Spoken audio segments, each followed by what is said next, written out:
বিনা পয়সায় রেশন পান। আর মোদীবাবু মিথ্যে কথা বলে, মানে আমি রেশন দিচ্ছি। কোথা থেকে দিচ্ছ? টাকাটা কোথায়?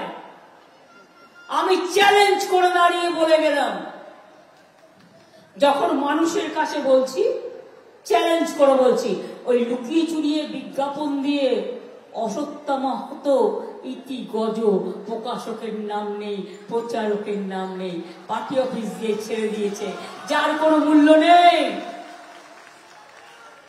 ওগুলো তো আগামী দিন হবে, ধামসামাদল হবে, জবাব ধামসামাদলে হবে। জিজ্ঞাসা করুন, রেশন দিতে, ফ্রি রেশন দিতে কত টাকা লাগে বছরে? আমরা 9,000 দিতাম, আমাদের এই টাকা তুলে নিয়ে গিয়ে আমাদের ভাগে 7,000 টাকা কেন্দ্র দিত।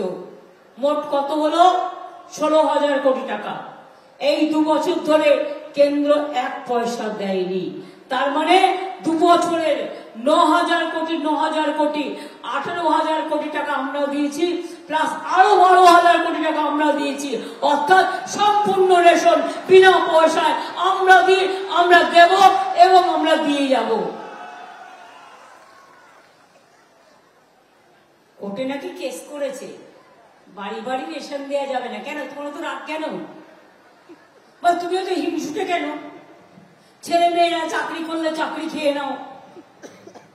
মানুষ খেকো বাপ নাম শুনেছেন, চাকরি খেকো বাপ শুনেছেন?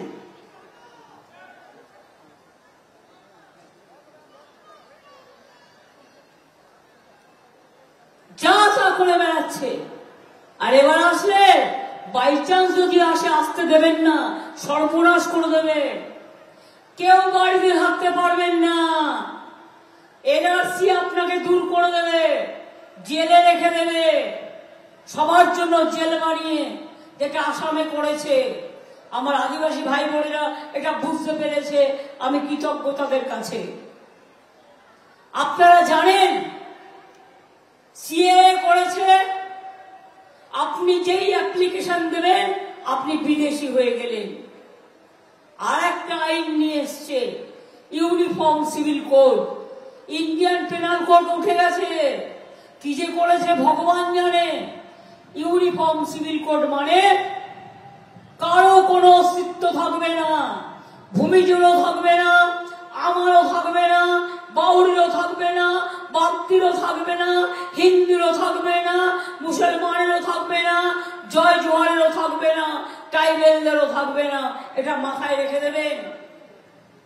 দেশে কেউ থাকবে না, উনি একা থাকবেন। উনি একা থাকবেন আর একা থেকে মিথ্যে ভাষণ দেবেন আর সবটাকে শেষ করে দেবেন।